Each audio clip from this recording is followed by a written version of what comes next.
Fala galera, tudo beleza? Meu nome é André, eu sou fã de luta livre há mais de 30 anos e vamos direto para o resumo do Monday Night Raw do dia 23 de junho de 2025, que foi um show muito legal, bem interessante. Então vale a pena. Se você perdeu o show, fica com a gente até o final desse vídeo, porque você vai se atualizar e vai saber minha opinião do que eu acho que foi um excelente Monday Night Raw. A gente começou o show com o Seth Rollins, né? O Seth Rollins ele veio pro ringue com os seus cupinchas, né? Então, com Paul Heyman, com o Bron Breakker e o Bronson Reed. Ele chegou e perguntou o que o público queria, porque assim, o público cada hora falava uma coisa, então pediu o CM Punk, pediu o OTC, mas cantava a música dele, depois latia pelo Bron Breakker. E aí o Seth falou que o público não faz ideia do que realmente quer, que ele não se importa com o que eles querem. Ele fala que os fãs precisam de pessoas como ele para dizer o que é bom para eles, o que foi bem interessante. E também que tudo que os fãs acham que querem existe por causa dele, que o Roman Reigns só existe por causa dele, que o CM Punk voltou à WWE alegando que foi pelo grito dos fãs, mas na verdade a empresa queria lucrar com o ódio que ele, Seth Rollins, sentia pelo CM Punk. Ele disse que também não haveria uma segunda vinda do Cody Rhodes se o Seth Rollins não tivesse colocado ele no mapa, lembrando que o Seth e o Cody fizeram a luta de retorno do Cody no WrestleMania 38.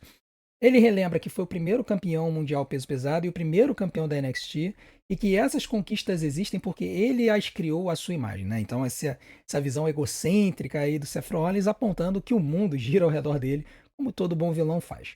Depois ele diz que ele é o criador, o primeiro motor, o passado, o presente, e esse é o futuro da empresa, e aí ele aponta para os seus cupinchas. Ele faz menção à aliança com o Paul Heyman, que ele chama de oráculo, e diz que ele entende de revolução, e toda revolução enfrenta oposição e ele a enfrentará até ser forçado a agir. E aí ele fala sobre o que aconteceu com a LA Knight, né? Que ele e o grupo dele estão atacando o LA Knight constantemente. Ele diz que o LA Knight se meteu onde não devia, por isso recebeu um tsunami atrás do outro. Foram 3 tsunamis na semana passada que o Bronson Reed aplicou. E depois ele fala que o cão de ataque dele, o Bron Breakker, terá a chance de incomodar o Penta, de trazer problemas ao Penta, que veio na semana passada para se meter na confusão, né? Depois o Seth Rollins ele fala de vários nomes do topo, campeões como John Cena e o Gunther, desafiantes como CM Punk e o Goldberg, competidores do King of the Ring como Cody Rhodes, Jey Uso e Randy Orton, e ele diz que todos eles estão correndo por um segundo lugar, porque a linha de chegada é o Money in the Bank que está com ele, o objetivo final que sempre foi e sempre será Seth freaking Rollins. Então, uma promo excelente do Seth Rollins, assim, o cara é o grande vilão da companhia nesse ano. Eu acho que ele, como vilão puro, ele tá melhor do que o John Cena, apesar do John Cena estar tendo excelentes promos e tudo mais, mas o público ainda fica em cima do muro, se deve aplaudir ou vaiar o John Cena. Já o Seth Rollins, o público não tem muro nenhum, o público esculhamba com ele o tempo todo, exceto quando eles resolvem cantar a música dele, por isso que eu acho que eles têm que mudar a música tema do Seth Rollins pra ontem. Enfim, logo depois disso nós tivemos a luta do Penta com o Bron Breakker, né? O Penta interrompeu a promo do Seth Rollins e eles vieram para a luta. Uma luta muito interessante, onde o Bron Breakker utilizou seus movimentos de força, enquanto que o Penta voou para tudo que é lado. No final da luta, o Bron Breakker tentou correr as cordas para dar o spear, o Penta deu um super kick, foi para cima, o Bron tentou um military press, mas o Penta reverteu em um DDT para 2. Depois o Penta conseguiu acertar um Mexican Destroyer, que tem sido quase que o finalizador dele, mas o Bron Breakker chutou para 2. E aí o Penta acertou as costelas do Bron, foi para um springboard crossbody, né, que ele corre nas cordas, pula para depois utilizar um crossbody para cima do adversário. Só que quando ele fez isso, cara, o Bron Breakker veio que nem um louco, e nem uma jamanta, e acertou um spear devastador, dividindo o Penta ao meio e vencendo a luta.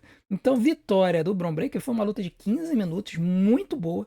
Eu dou 3 estrelas, 75, 3 estrelas e 3 quartos. Tá? Assim, uma excelente luta para começar a noite, e que mostrou que a noite, assim, ia ser muito boa. E para eles apresentarem essa luta logo no começo é porque eles estavam contando que a gente ia ter lutas muito boas. Depois da luta, o Seth Rollins alertou o Penta que esse seria o seu único aviso e para ele não se meter com o grupo, mas o Penta não parecia estar muito com medo em relação a isso. A gente depois teve vários segmentos que antecederam a segunda luta da noite, que foi a Jade Cargill contra a Roxanne Perez pela semifinal do Queen of the Ring. Entre esses segmentos nós tivemos o Adam Pearce falando pro AJ Styles nos bastidores que a luta dele contra o Dominic no Night of Champions foi cancelada por motivos de contusão do Dominic, alegadamente. Ele estaria com problemas nas costelas, mas assim que o Dominic voltasse, o AJ teria a primeira chance de lutar pelo título. Eu, sinceramente, acho que o Dominic disse que não queria ir para a Arábia Saudita com essa confusão toda que está acontecendo. tá? Inclusive, as últimas notícias dão conta de um cessar-fogo que o Donald Trump disse que foi alcançado entre o Irã e Israel, só que o Irã já veio falando que não teve cessar-fogo nenhum. Então, assim, a gente não sabe no que acreditar, mas a WWE tá empurrando que o show vai acontecer na Arábia Saudita. Depois disso, nós tivemos o New Day aparecendo, falando com o Adam Pearce. E aí o Adam Pearce falando que eles vão enfrentar o JD McDonagh e o Finn Balor pelo título de duplas semana que vem no Monday Night Raw. E foi informado que esse Monday Night Raw na segunda-feira vai começar às 7 horas da noite, horário de Brasília. Por quê? Porque depois do Monday Night Raw eles vão gravar o SmackDown, que vai ser transmitido na sexta-feira nos Estados Unidos. E por que isso? Porque na sexta-feira nos Estados Unidos é 4 de julho, feriado nacional. Então, para não ter um show nesse dia, né, e dar um feriado para os fãs e também para os lutadores. Então o SmackDown vai ser gravado depois. Então semana que vem, Monday Night Raw começando às 7 horas da noite. Tá? Nós tivemos também uma entrevista do Michael Cole sentada com o Goldberg, onde ele basicamente fala que foi envergonhado pelo Gunther na sua terra natal e na frente da sua família lá no Bad Blood do ano passado e que jamais deixaria isso passar. Então que ele achou no final das contas que foi interessante o Gunther acabar se colocando no caminho dele para a luta de aposentadoria dele, né? Depois a gente viu um segmento do Judgment Day nos bastidores, onde o Dominic fica lá sentindo falta da Liv Morgan, o Finn Balor animando o grupo, falando que todo mundo vai ter a chance de conquistar alguma coisa. Ele fala para Raquel Rodrigues não ficar cabisbaixa e fazer alguma coisa, tomar alguma atitude. A Raquel briga com ele e fala: eu quero ver essa motivação, porque a Enforcer que a gente conhece iria pro ringue e iria chamar a Rhea Ripley pro pau. E aí a Raquel ela se irrita e ela resolve realmente sair. Depois a gente veria uma consequência disso. Depois disso, nós vimos a Lara Valkyria encontrando a Bayley nos bastidores, desejando boa sorte a ela na luta contra a Becky pelo título intercontinental. As duas discutem um pouquinho, mas enquanto isso a Becky vê as duas do fundo e depois reclama em entrevista que as duas estavam conspirando contra ela. Tá? Nesse debate da Bayley com a Lyra, a Lyra pergunta se elas estão de boa, a Bayley fala que sim, tá? Mas claramente elas não estão de boa, ainda vai dar treta aí. E depois disso, nós tivemos a luta da Jade Cargill contra a Roxanne Perez pela semifinal do Queen of the Ring. Foi uma luta metódica com a Jade Cargill usando sua força e a Roxy usando a sua técnica. A Roxanne, ela alvejou os ataques na perna da Jade Cargill, tentando enfraquecer ela para que ela não conseguisse ficar em pé e usar seus golpes de força. Mas isso acabou não adiantando muito, inclusive um dos pontos altos da luta foi quando a Roxanne foi dar um splash da terceira corda e a Jade Cargill segurou ela no ar e depois aplicou um Follow-away Slam. Durante a luta, a Jade Cargill também aplicou um backbreaker na Roxanne. E o final da luta viu a Roxy indo pro Pock Brox, a Jade Cargill evita, acerta um chute mal conectado na Roxy. A seguir, ela manda um powerbomb, mas a juizona nem sequer vai pra contagem, ela só fica olhando que nem uma paspalha assim pra ver o que tá acontecendo. A Jade então levanta a Roxanne e manda um Jade pra 3. Vitória da Jade Cargill, uma luta de 10 minutos. Eu dou 3 estrelas para essa luta. Essa luta deveria ter tido uma nota maior, mas o final boteado e a juíza se enrolando toda com o final acabou que não ajudou. Enfim, depois da luta a gente vê a Asuka vindo para a arena e encarando a Jade Cargill com a coroa do Queen of the Ring no fundo, o que foi bem legal de se ver. Né? Foi uma boa cena para uma foto aí das duas. E depois disso nós tivemos alguns segmentos interessantes, aonde o Dominic deu a entrevista no intervalo dizendo que as costelas dele não estavam 100% e por isso que ele não iria lutar no Night of Champions, mas eu não compro essa história, eu acho que é kayfabe. Nós também vemos os Sheamus falando para a Natália e a Maxine que elas têm como conquistar o título de duplas, e o Rusev chegando para atrapalhar a conversa e dizendo que ele causa danos no ringue como um deus, enquanto o Sheamus fica andando como uma cobra nos bastidores. O Sheamus fala pro Rusev que ele era a maior vergonha da League of Nations e que é hora dele fazer acontecer ou calar a boca. E o Rusev terminando dizendo que ele fará novas memórias para o Sheamus. Então, está se encaminhando realmente para uma luta entre o Rusev e Sheamus. Vamos ver quando é que vai acontecer. Eu aposto que talvez eles botem essa luta no Saturday Night Main Event. Depois disso, nós vimos o Gunther vindo para o ringue. O Gunther, ele começa dizendo que na semana passada ele deveria ter tido a sua celebração por ter recuperado o título mundial, mas ele foi interrompido pelo Goldberg, que o encarou e disse: você é o próximo. Ele fala que normalmente quando se ouve isso significa um jackhammer, e as luzes no rosto, o que significa que ele está de costas para o chão e olhando para as luzes no teto.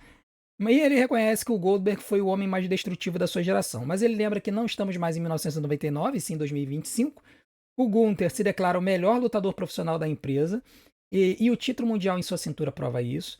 Ele diz que ouviu as palavras do Goldberg mais cedo, mas nada do que ele diga muda a opinião do Gunther sobre ele. Também chama o Goldberg de um cavalo de um truque só, porque ele tem a mesma sequência final de golpes, e são só 2 ou 3 golpes que o Goldberg efetivamente sabe. Ele diz que ele tem 58 anos e não tem capacidade nem de amarrar as botas do Gunther. E depois ele pede desculpas antecipadas à esposa e ao filho do Goldberg pelo que ele vai fazer com o homem que um dia foi o Goldberg. E ele é diferente de qualquer adversário que o Goldberg já enfrentou, que ele já humilhou antes e vai humilhá-lo novamente, e finaliza prometendo acabar com o legado e o mito de Bill Goldberg. Então, mais uma promo bem legal do Gunther. Ele é um vilão clássico, claro, da WWE. O público adora odiá-lo.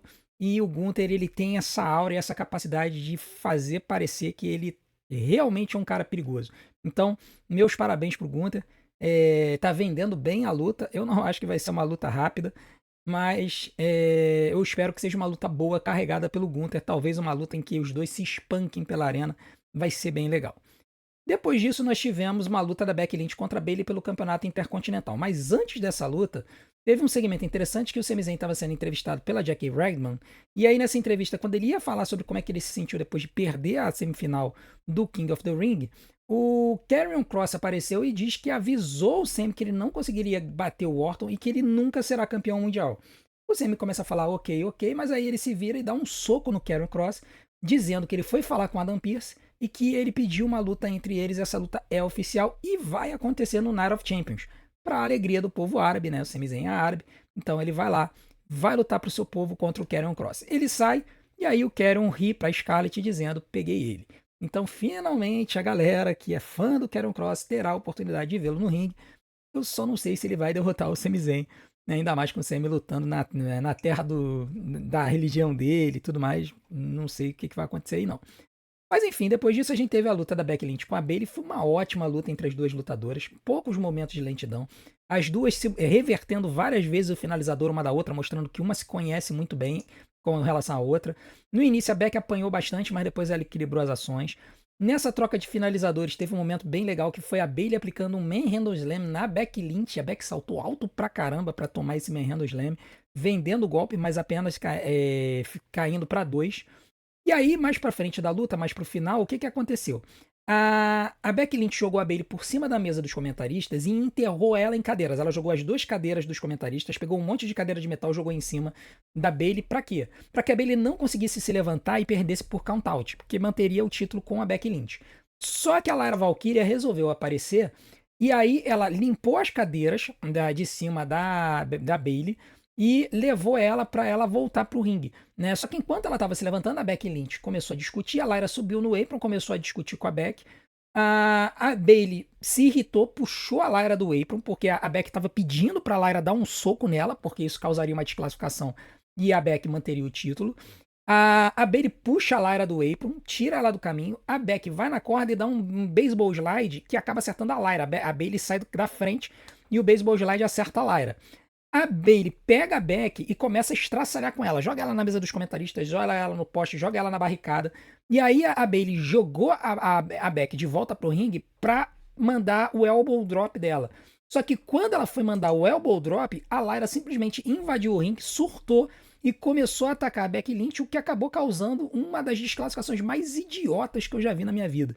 Né? Vitória da Becky Lynch por desclassificação, uma luta de 13 minutos, que deveria ter sido perto de 4 estrelas, mas que a nota cai para 3 por causa dessa interferência que, cara, a única explicação que eu tenho, aliás, tem 2 explicações. A Lyra é surtada da cabeça e vai acabar virando uma vilã, ou, na verdade, o tempo todo ela estava com inveja da Bayley, que iria impedir que a Bayley ganhasse o título que ela, Lyra, entende sendo dela.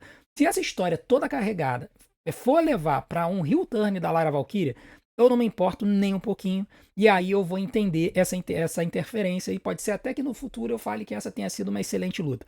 Mas do jeito que acabou, ficou muito estranho. Depois da luta, a Bayley e a Lyra começaram a discutir no ringue. Eu achei que a Lyra fosse acertar a Bayley e virar uma vilã, mas não aconteceu. Eles se seguraram. E enquanto isso, a Becky Lynch foi caminhando pro pôr do sol, carregando o seu título. Então, essa história aí tá caminhando para uma luta de ameaça tripla. Vamos ver quando é que vai acontecer. Com certeza vai ser um lutão. Depois disso, nós tivemos a Raquel Rodrigues, que veio pro ringue para chamar a Rhea Ripley pra briga. A Rhea Ripley veio rapidamente, e aí a briga começou. A Raquel Rodrigues conseguiu uma certa vantagem e aí ela resolveu pegar uma mesa debaixo do ringue, uma mesa Slim Jim, né? Uma mesa com patrocínio da Slim Jim aí. Todas as mesas agora tem patrocínio da WWE, tem tudo patrocínio, né? Você tem patrocínio aqui, ó. Tem patrocínio da Slim Jim aqui, você tem patrocínio da Prime aqui, você tem patrocínio, tinha patrocínio aqui na barricada, essa barricada tem LED, né? Então de vez em quando eles botam uns patrocínios aqui também. É uma coisa de doido. É a WWE vendendo tudo que pode, né, para poder ganhar um dinheiro. Mas enfim, a Raquel Rodrigues, ela foi montar a mesa, a Rhea Ripley acertou ela, resolveu entrar no ringue para poder montar a mesa. Ela montou a mesa, pegou a Raquel e foi mandar um Riptide. Na hora que ela foi mandar um Riptide na Raquel na mesa, a Roxanne Perez apareceu, voou para cima da Rhea Ripley, o que deu tempo da Raquel Rodrigues se recuperar, pegar a Rhea Ripley e mandar uma Terrana Bomb devastadora na Rhea, estraçalhando a mesa. E aí, no final das contas, nós tivemos essa ceninha aqui, que foi a Raquel Rodrigues e a Roxanne Perez abraçadinhas, enquanto a carcaça da Rhea Ripley estava jogada na mesa. Então, assim, esta ceninha aqui aponta para o que a gente já vinha falando da grande possibilidade de que a Roxanne Perez entre no lugar da Liv Morgan nessa dupla campeã. Isso a gente já viu no passado, quando a Jade Cargill se machucou. A Naomi assumiu o título de dupla junto com a Bianca Belair. Eu acredito que vai acontecer a mesma coisa aqui. A gente já tinha comentado isso nas lives, de que há uma grande possibilidade que a Roxanne Perez assuma o lugar da Liv Morgan e ele simplesmente mantém o título de duplas com a Raquel Rodrigues. Então, tá se encaminhando para isso e depois vai provavelmente apontar para uma história da Liv Morgan, porque a Roxanne provavelmente vai tomar o lugar da Liv Morgan no grupo, né, no Judgment Day, e aí a Liv Morgan vai ser deixada de lado. Agora, o que chama atenção é que isso pode ter sido o plano do Finn Balor esse tempo todo. Por quê? Porque foi o Finn Balor que atiçou a Raquel Rodrigues para chamar a Rhea Ripley para briga. E aí ele deve ter falado para a Roxanne para ajudar a Raquel caso acontecesse algum problema. Então, me parece que esse foi o plano o tempo todo do Finn Balor de poder juntar essas duas. Vamos ver se vai ser isso que vai aparecer. Depois disso, eles mostraram o card do Night of Champions e o card do Night of Champions ficou dessa forma. Nós vamos ter John Cena e CM Punk pelo campeonato da WWE, Jacob Fatu e Solo Sikoa pelo campeonato dos Estados Unidos, Sami Zayn e Karrion Kross, Asuka e Jade Cargill pela final do Queen of the Ring, Randy Orton e o vencedor de Cody Rhodes e Jey Uso na final do King of the Ring, Rhea Ripley e Raquel Rodrigues numa luta de Street Fight. Essa luta ela foi marcada quando a Rhea Ripley voltou para os bastidores, discutiu com o Adam Pearce, pediu essa luta. E aí o Adam Pearce confirmou a luta, disse que era oficial e disse que iria acontecer no Night of Champions, tá? Então, essa luta acabou sendo introduzida de última hora e eles tiraram a luta do Dominic com o AJ Styles. E na sexta-feira no SmackDown, a gente vai ter 3 lutas que foram confirmadas no SmackDown da sexta passada. Que é Street Profits contra o White Six pelo título de duplas da WWE, Zelina Vega e Julia pelo título feminino dos Estados Unidos, e Tiffany Stratton e Nia Jax numa luta Last Woman Standing pelo título da WWE feminino. Com uma grande possibilidade de um cash-in da Naomi nessa luta, porque essa é uma luta assim devastadora entre as duas lutadoras. Então, assim, o card do Night of Champions está assim, completamente recheado. Eu considero, até pela quantidade de lutas pelo título que eles colocaram no SmackDown, que o SmackDown praticamente se tornou uma noite 1 do Night of Champions, porque o Night of Champions tradicionalmente era um show onde só tinha luta pelo título. Então, você tem praticamente uma noite 1 do Night of Champions na sexta-feira e uma noite 2 do Night of Champions no sábado, praticamente transformando numa WrestleMania, né? Inclusive, uma das notícias dessa semana é de que a WWE estaria cogitando fazer 2 WrestleManias no ano. Uma WrestleMania na Arábia Saudita, que eles chamariam de WrestleMania Arábia ou alguma coisa assim, e o WrestleMania que aconteceria nos Estados Unidos ou em Londres ou em qualquer outro país. Então vai ser interessante se eles resolverem partir para essa história de fazerem 2 WrestleManias no ano, sendo que um seria uma forma de arrecadar uma grana monstro da Arábia Saudita. Seria algo semelhante com o que aconteceu com o Greatest Royal Rumble, né? Que teve o Royal Rumble normal no ano e teve o Greatest Royal Rumble, que foi um pay-per-view com uma luta de 50 lutadores na Arábia Saudita para dizer que eles tiveram Royal Rumble na época. Enfim, depois disso tudo, nós tivemos o main event da noite, uma luta entre o Cody Rhodes e o Jey Uso pela semifinal do King of the Ring. E, cara, foi um lutão. Assim, os dois assim, tiveram vários movimentos fluidos, com bastante reversão. Foi uma luta com vários movimentos impactantes. O que chamou a atenção na luta? O Jey Uso lutando bem, tá? Assim, o que demonstra o quanto que o Cody Rhodes, às vezes, ele consegue elevar um oponente. O Jay casou muito bem essa luta com o Corey. A luta foi bem fluida. No final da luta, o Jay aplicou um Scoop Power Slam para dois. Ele nunca. Eu não me lembro do Jay Uso aplicando Scoop Power Slam na vida dele. Ele aplicou e aplicou muito bem. E para aplicar muito bem, o adversário tem que fazer o movimento fluido também. E o Corey fez. Então, foi um excelente golpe para dois. Depois o Cody Rhodes tentou um Disaster Kick, mas o Jay escapou e acertou um Spear para dois. E esse foi um dos melhores Spears que eu já vi o Jey Uso aplicar na vida dele. Foi muito bem aplicado. Aí eu já não sei se é o ângulo da câmera que acabou ajudando ele, né, no processo, mas me pareceu que foi bem conectado o golpe. Depois o Jay tentou aplicar um outro Spear, mas o Cody chutou ele. Foi na terceira corda e aplicou esse super Cody Cutter para dois. O Corey então foi pro Crossroads, o Jay inverteu e ele aplicou o Crossroads no Cody Rhodes para dois e foi muito bem executado também, assim, é impressionante como isso aconteceu. Depois o Corey se levantou, estava de joelhos, tomou um super kick na cara, ele se levantou, tomou outro super kick, tomou outro spear de novo bem aplicado. O Jay então foi subir na terceira corda, ele demorou um pouco para subir até a terceira corda para aplicar o Uso Splash. Quando ele foi aplicar o Uso Splash, o Corey se levantou e aplicou um Cody Cutter da terceira corda no Jay e fez com que o Jay caísse completamente destruído no ringue. Assim, o Jay caiu meio esquisito, ele caiu meio de lado. A ideia ali eu acho que era que o Jay caísse de frente num Cody Cutter, mas acabou caindo meio de lado, ficou quase como um neck breaker, mas assim, não dá pra julgar, é um movimento que a gente raramente viu, nunca viu o Corey aplicar o Cody Cutter da terceira corda com o adversário na terceira corda, né? Enfim, o Corey levantou, pegou o Jey Uso, aplicou o Crossroads e fez o pinfall para 3. Então, vitória do Cody Rhodes, 19 minutos de luta, 4 estrelas, foi uma luta excelente, um main event de nível de pay-per-view, de especial, e a gente pôde ver um Jey Uso fluido no ringue, com boa execução dos golpes, e eu ouso dizer que foi uma das melhores lutas que eu vi do Jey Uso nesses últimos tempos. Se ele lutasse todas as lutas dele assim, eu acredito que a chiadeira contra ele seria menor. O público até relevaria um pouco o It. O problema é que o pessoal tá com ranço dele, porque tem o It, que é interminável, e ainda por cima ele não luta bem ou não estava lutando bem. Eu espero que esse seja um novo momento da carreira dele, que de repente ele melhore no ringue, e isso deve ajudar ele no futuro da carreira dele. Já o Corey vence merecidamente, vai para a final do King of the Ring, aguarda o Randy Orton. E no que provavelmente vai ser a luta da noite, eu acredito que essa luta vai roubar a noite.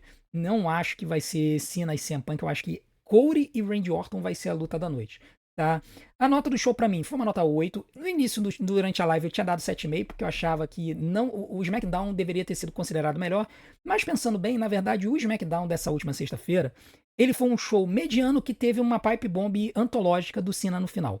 Então, a gente avalia o SmackDown mais pela história e pelo pipe bomb do Cena. Já esse show a gente avalia mais pelas lutas. As lutas foram muito boas, os segmentos serviram para avançar um pouco as histórias, mas eu acredito que foram as lutas que carregaram esse Monday Night Raw de novo, né?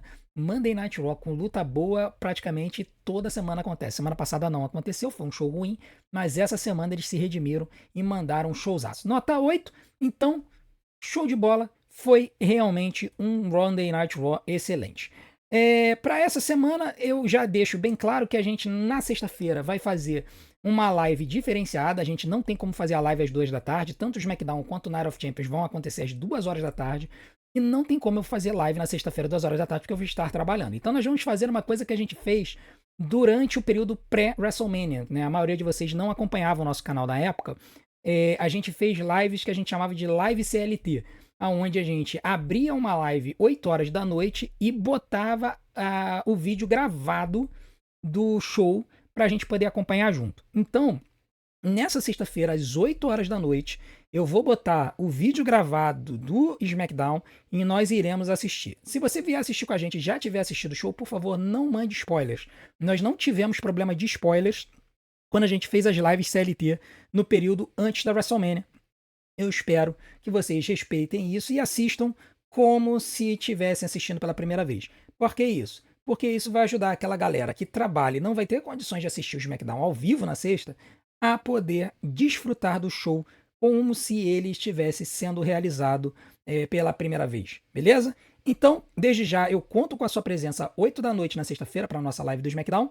No sábado, 2 horas da tarde estaremos aqui para a live do Night of Champions e na segunda-feira, 7 horas da noite, estaremos na nossa live do Monday Night Raw. Não deixe de continuar ajudando o nosso canal, deixe seu like, se inscreva no canal, ative o sininho para receber as notificações, deixe seu hype, assista e maratone os nossos vídeos para a gente continuar sendo divulgado pelo algoritmo do YouTube. Vou deixar algumas opções aqui na tela para vocês maratonarem e a gente se vê do outro lado. Um grande abraço, uma boa semana a todos e não deixe de mandar os seus comentários para o Sincerão do Dia que a gente vai botar no ar na quarta-feira, tá bom, galera? Um grande abraço a todos, a gente se vê, até a próxima.